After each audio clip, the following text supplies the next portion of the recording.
बेटा आज हम एक नया चैप्टर स्टार्ट करने जा रहे हैं। चैप्टर नंबर 2 है और वो एनसीईआरटी बुक से है।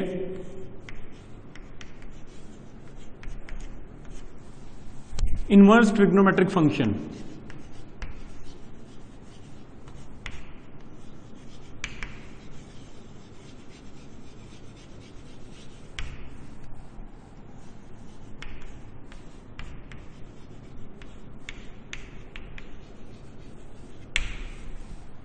अब ट्रिग्नोमेट्रिक फंक्शन से तो हम अवेयर हैं, हम जानते हैं कि ट्रिग्नोमेट्रिक फंक्शन क्या है।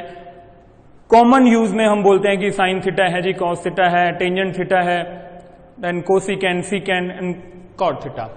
बट इनवर्स ट्रिग्नोमेट्रिक फंक्शन का कंसेप्ट कैसे आता है? अब हमें कंफ्यूजन में नहीं आना कि जब हम 9th क्लास में या 10th क्लास में होते हैं तो बहुत से स्टूडेंट ऐसे बोलते हैं कि साइन थीटा है उसका इनवर्स है कोसिकेन थीटा। वो इनवर्स नहीं होता राजे, ठीक है। हमने एक्चुअल में इनवर्स का फंक्शन आज पढ़ना है और उनको समझना है कि वो डिफाइन होता कैसे है। हम मैट्रिसेस में इनवर्स पढ़ चुके हैं। सपोज हमारे पास एक मैट्रिक्स है, ठीक है, जो हम इससे सिंबल से डिनोट करते हैं। Then inverse this raise to power -1। ये सिंबल, ये जो सिंबॉलिक हम फॉर्म लिखते हैं, ये सिर्फ कि हमारा इतना टाइम कंज्यूम ना हो, हम इतना वर्बली ना बोल पाए, तो हमें हमारे लिए माइंड में क्लियर होना चाहिए कि इनवर्स क्या कंसेप्ट है, ठीक है। इसी तरह से साइन इनवर्स एक्स या साइन इनवर्स थीटा,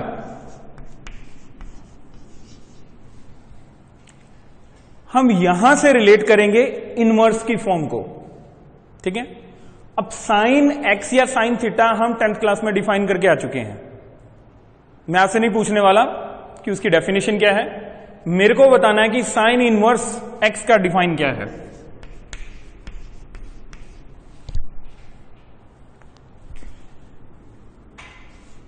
अगर मैं इसको डिफाइन करने की बात करूं तो पहले जो मैं लैंग्वेज बोल रहा हूं या लिख रहा हूं उसको अच्छे ढंग से समझना है। फिर जब आप इसका ग्राफ प्लॉट करेंगे तो आपके दिमाग में दो कंसेप्ट और क्लियर होंगे, domain as well as range, जो हम +1 में पढ़ चुके हैं। फॉर एक्स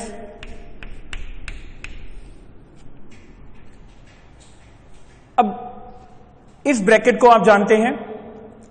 अगर आपको इसका नेम याद नहीं रहता कि ये क्लोज ब्रैकेट है या ओपन ब्रैकेट है, तो आपको इतना जरूर क्लियर होना चाहिए इस स्क्वायर ब्रैकेट का मायने क्या है, मीनिंग क्या है, इट मीन्स क्या है। इसमें जो दोनों की दोनों कॉर्नर वैल्यूज हैं वो भी इंक्लूडेड हैं, इतना क्लियर होना चाहिए, बस ये सफिशिएंट है हमारे लिए, ठीक है।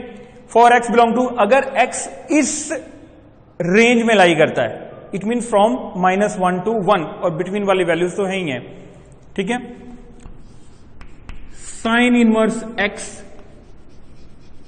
may be defined as an angle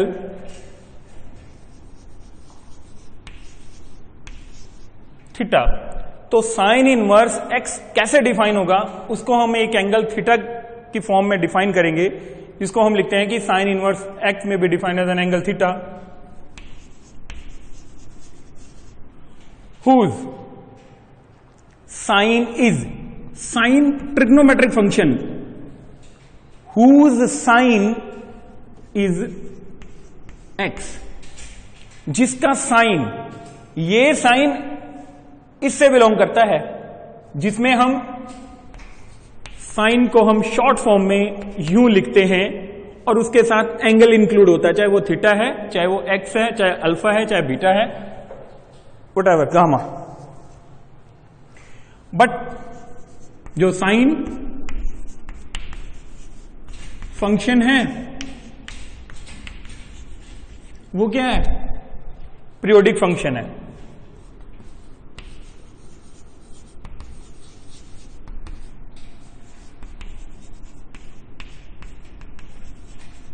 अब पीरियोडिसिटी ये केमिस्ट्री का कंसेप्ट है और हम मैथ में भी पढ़ चुके हैं, वैसे भी हमारी नॉलेज में होता है। पीरियोडिक क्या है? इट मींस वैल्यू अपने आप को रिपीट करती है आफ्टर एक फिक्स इंटरवल में। अब वो क्योंकि एक पीरियोडिक है तो उसकी बहुत सारी वैल्यूज होंगी।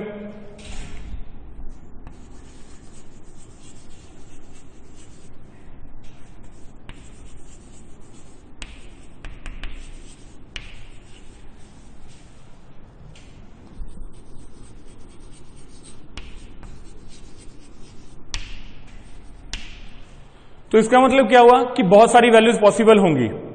अब हम बहुत सारी वैल्यूज में नहीं जानेंगे, but in particular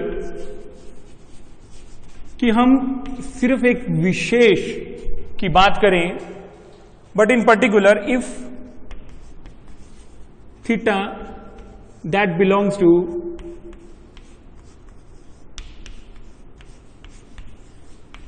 from -90 to +90, अगर थीटा जो पर्टिकुलर एंगल है और जब वो ट्रिग्नोमेट्रिक फंक्शन साइन के साथ अटैच हो जाएगा, वो अगर -90 से +90 पे आता है, तो हमारे पास क्या है कि थीटा जो है दैट विल बी यूनिकली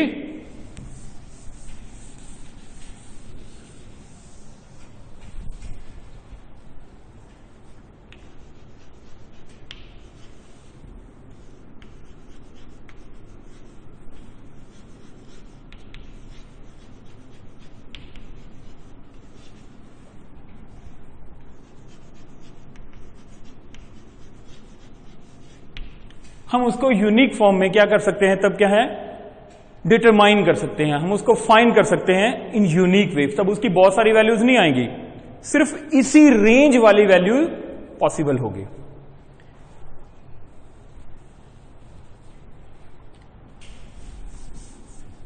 तो हमने उसको डिफाइन कर दिया।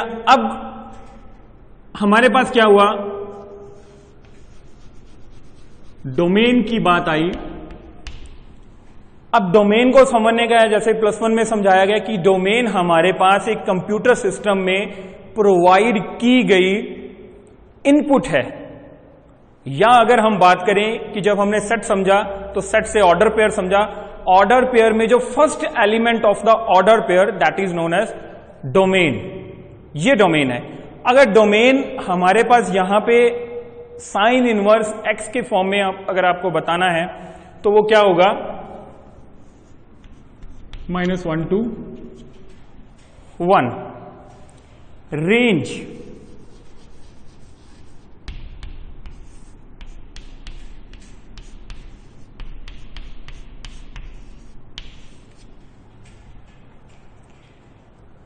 x belongs to from -1 to 1 sine inverse x है, तो आपने x की वैल्यू को एज ए इनपुट प्रोवाइड किया है। जो आपने इनपुट प्रोवाइड किया है दैट विल बी डोमेन, तो हमने डोमेन को पहले लिखा है। ये वो वैल्यूज हैं जो किसी ऑर्डर पेयर में पहली पोजीशन पे आती हैं, उसके कॉरस्पॉन्डेंस में जो रिजल्टेंट हमें गेन होता है दैट इज रेंज। ये हम +1 क्लास में क्लियर इसको समझ चुके हैं। अब क्योंकि ये साइन इनवर्स x को डिफाइन करने के बाद ये उसकी डेफिनेशन, ये पूरी डेफिनेशन है उसकी, इसको समझने के बाद इसका ग्राफ प्लॉट करना है। ग्राफ कैसे प्लॉट होता है,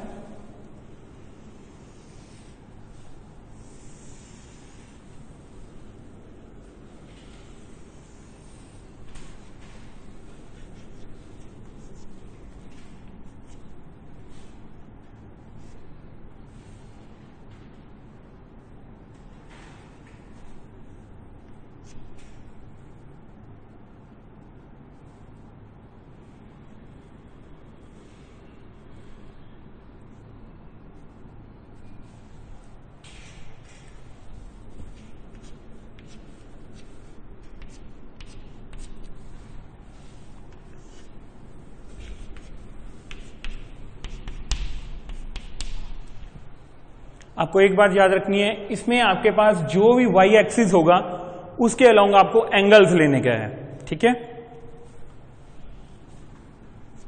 1 -1 π/6 इट मीन्स 30 डिग्री, π/3 π/2 अगर आपको इस रेडियन फॉर्म में एंगल लिखने में प्रॉब्लम है तो आप उसको भी छोड़ दीजिए, आप यहां पे इस ढंग से लिख सकते हो। हालांकि हमने करना नहीं है, बट आपकी कंफ्यूजन को दूर करने के लिए ये मैंने आपको बता दिया, क्योंकि अब जब आप +1 +2 क्लास में आ जाते हैं तो आपको सिर्फ रेडियन फॉर्म को फॉलो करना है, डिग्री फॉर्म को फॉलो नहीं करना है।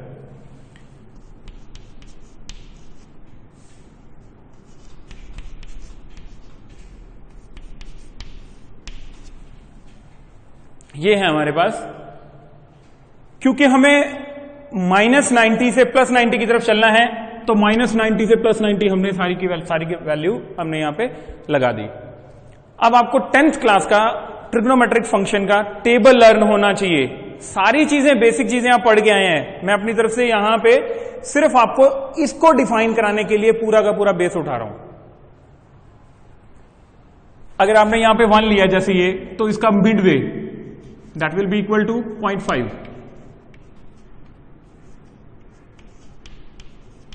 यहां पे उठा लीजिए। sin 30 या sin π/6, sin 30 1/2 होता है। और अगर 1/2 को फिर भी नहीं समझ में आता, हालांकि आप +2 क्लास में आ चुके हैं तो आपको मालूम होगा कि 1/2 कितना होता है। नहीं है तो आप उसको बना के देख लो, करके देख लो, इजी बना दो ताकि आपका ये ग्राफ आ जाए तो आपको कोई प्रॉब्लम ना हो। sin 30 ये लगाइए, ठीक है। देन sin 60, sin 60 की वैल्यू आपको मालूम है √3/2, √3 की वैल्यू 1.732, इसको डिवाइड कीजिए 0.87, इट मीन्स 1 से थोड़ा सा। और sin 91 ये तो रटी होती है वैल्यू, अगर ये भी नहीं आई तो मैथ पढ़ने का कोई फायदा नहीं राजे। एंड sin 0 0, तो आप देखोगे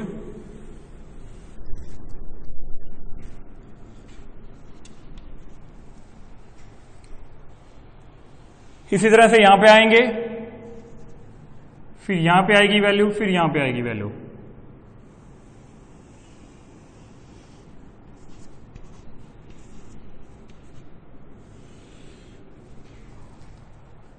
ये आपको रटना नहीं है, ये समझना है। रट के फिर आप भूल जाओगे, क्रैम नहीं करना है, इसको समझना है। मैंने भी आप ही के सामने किया है, अपनी तरफ से वैल्यूज ली। आप जरूरी थोड़ी ना 45 वैल्यू ले लो, 75 वैल्यू ले लो, आपको सभी वैल्यू सिखा दी गई हैं। सो ये जब कंप्लीट आप ग्राफ प्लॉट करोगे तो आपको क्लियर होगा कि अब हमने किया क्या है। ये इसको हम बोलते हैं साइन इनवर्स को सिर्फ डिफाइन। मैंने सिर्फ साइन इनवर्स डिफाइन किया है, बाकी सब मैं आपको range as well as domain आपको एक्सप्लेन करता हूं और ब्रीफ में करता हूं ग्राफ को प्लॉट। पूरी डेफिनेशन नहीं लिखने वाला। कॉस में आपको क्या है, अगर आपको कॉस इनवर्स एक्स को डिफाइन करना है तो आप क्या लिखोगे, if x belongs from -1 to 1, cos inverse x may be defined as an angle theta whose cosine, ऐसा एंगल जिसका कोसाइन x है, but cosine function is periodic. Cosine function भी पीरियोडिक है तो उसकी बहुत सारी वैल्यूज लाई करेंगी, ठीक है। बट इन पर्टिकुलर जब थीटा फ्रॉम 0 to π लाई करेगा तब हम थीटा को यूनिक वे से फाइंड कर सकते हैं। अब जब ये चीजें अंडरस्टैंड से आप करते रहोगे, उसमें कुछ भी नहीं किया, साइन में ये तो एज इट इज चला, यहां पे चेंज आया 0 to π। उसको ध्यान में रखते हुए आपको डोमेन जो आपने इनपुट प्रोवाइड की है, जो आपने इनपुट दिया है सिस्टम में प्रोवाइड किया है, वो है ये वैल्यूज, डिजिट वैल्यू। एंगल आपको इवैल्यूएट करना है, बस ये ध्यान में रख लोगे। जैसे हम 10th या +1 में करते हैं, वो आपके पास एंगल ऑलरेडी होता है, हमें डिजिट वैल्यू फाइंड करनी होती है। यहां पे उलट है, दैट इज इनवर्स, बस और कुछ कंसेप्ट नहीं है इसका।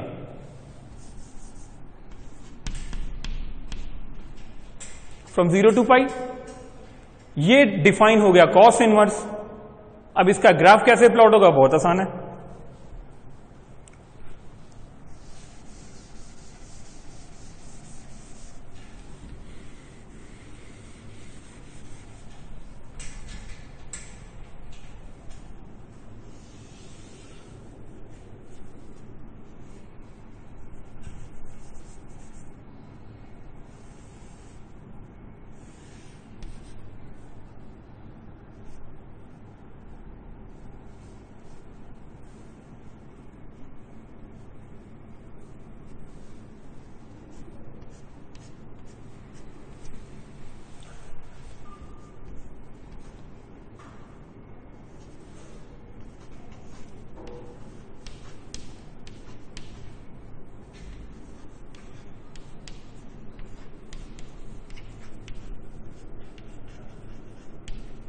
भाई लिख लो, डिग्री फॉर्म में लिख लो। रेडियन फॉर्म नहीं आती ना, डिग्री फॉर्म लिख लो, बट आना चाहिए कन्वर्ट करना आपको। ग्राफ प्लॉट करते टाइम गलती नहीं करने का। अब मैंने जो डाउनवर्ड वाई एक्सिस है वहां पे क्यों नहीं कुछ भी मार्क किया, क्योंकि वो मेरे को चाहिए ही नहीं है। मेरी रेंज कहां से कहां तक आ रही है, फ्रॉम 0 to पाई। सारी पॉजिटिव वैल्यू ऊपर की तरफ ही जाना है, नीचे की तरफ आना ही नहीं है मेरे को यहां पे। सो ये ध्यान में रखने का है, बस और कुछ नहीं है। वैल्यू डालना स्टार्ट कीजिए। 10th क्लास में टेबल पढ़ के आए हैं, cos 0 डिग्री 1 होता है, ठीक है। अगर आप ये 1 आपके पास गिवन है, ये आपके पास वैल्यू 1 गिवन है। cos 30 वो जो sin 60 की वैल्यू होती है √3/2 1.732 over 2 0.866 यहां पे लगभग 9 के बराबर आएगा ये। cos 60 जो sin 30 की वैल्यू होती है, इट मीन्स 1/2 यहां पे, ठीक है जी। cos 90 वो 0 होता है भाई। फिर उस कंसेप्ट में जाइए जो ट्रिग्नोमेट्री में हमने पढ़ा है, after school to college. It means after A for all, S for sine and cosecant, वो पॉजिटिव होते हैं, बाकी सारे नेगेटिव होते हैं। इसका मतलब जब आप वैल्यू साइन cos 120 लोगे तो वैल्यू नेगेटिव में आने वाली है, ठीक है। और फिर आपको यह मालूम है कि cos 180 डिग्री, ये बहुत याद रखने वाली इंपॉर्टेंट वैल्यू होती है, वो -1। ऐसे क्वेश्चन बहुत सारे आते हैं, उसके कॉरेस्पॉन्डिंग आप यहां पे वैल्यू बना दो, ये वैल्यू। तो आपने क्या किया, इस तरीके से आपके पास ये ग्राफ प्लॉट हो गया cos इनवर्स x के लिए। बताओ इसमें क्या प्रॉब्लम है। अब अगर हमें cos और sin डिफाइन करना आ गया तो बाकी हम सब डिफाइन कर सकते हैं, अब कोई प्रॉब्लम नहीं है।